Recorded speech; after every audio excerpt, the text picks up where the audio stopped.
Hi everyone, I'm going to be talking about some pieces of evidence that we should be looking at or keeping in mind with regards to neurodynamics for June skills, which is specifically upper extremity neurodynamics. Um, I'll be going over some of these pieces briefly, but if you guys want to dive into some other material, look up some lectures. This Physiopedia page has a lot of really good resources if you really want to get into the nitty-gritty of neurodynamics.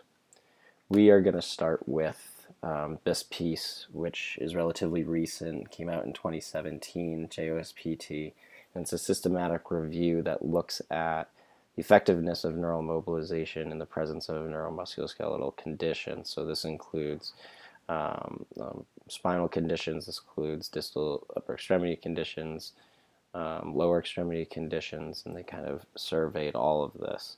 What they found was that with regards to the cervical and lumbar spine, the neural mobilization actually works pretty well when in the presence of nervous pathology. So your radiculopathy is obviously a good one to use for, but they found it's best for reducing symptoms in chronic low back pain and even chronic neck arm pain is really where we can start implementing this to get better results.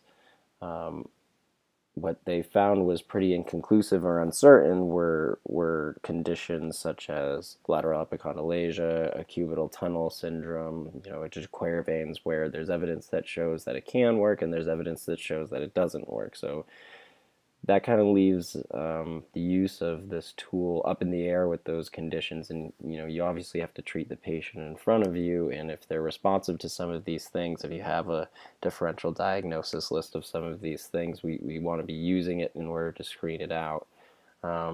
There's an interesting piece in one of the lectures I watched that says a positive test for these neural tension tests or using these neural mobilizations does not identify a specific site of injury, but a mechanism really. So we can't determine, oh, this is carpal tunnel because of this neural tension test. We can't determine lateral epicondylalgia because of this neural tension test with some of these conditions. And most recently, in this carpal tunnel CPG, they found that it actually is not recommended and it doesn't work. This used to be something that was up in the air, but this is a very recent CPG that was published May 2019 that says as an exam tool and as a treatment tool it's not very good.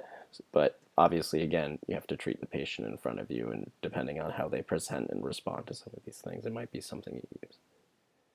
Where we do know it works is with obviously the CPR created by Weiner et al. And for cervical radiculopathy, where the median nerve tension test or upper limb tension test A or 1, depending on how you classify it, is key, and it's actually one of the more sensitive tests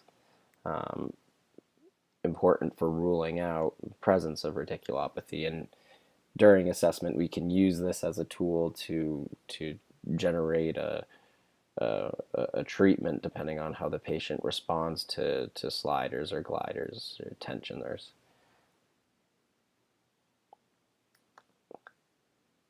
Really nice piece of evidence that came out over a decade ago, gives us even more knowledge into how we should be using this tool. And they essentially looked at the reliability of neural provocation tests for the upper extremity, and what they found was that the intra and inter-rater reliability within the same session was really, really good. However, the reliability between sessions was significantly worse. So what this means is that when we're using neurodynamics, it's a really good tool for test and retest and judging irritability of the patient and trying to get their symptoms down within that session. However, it's not really a great thing to use in terms of making like a long-term goal. There's not a ton of reliability between your session 1 visit and your session 8 visit. You're not going to find a reliable change there in terms of the use of this test. So I think that's key for how we're going to use this clinically. I wouldn't, obviously use this on during your exam, but I wouldn't set a long-term goal using this based on the evidence.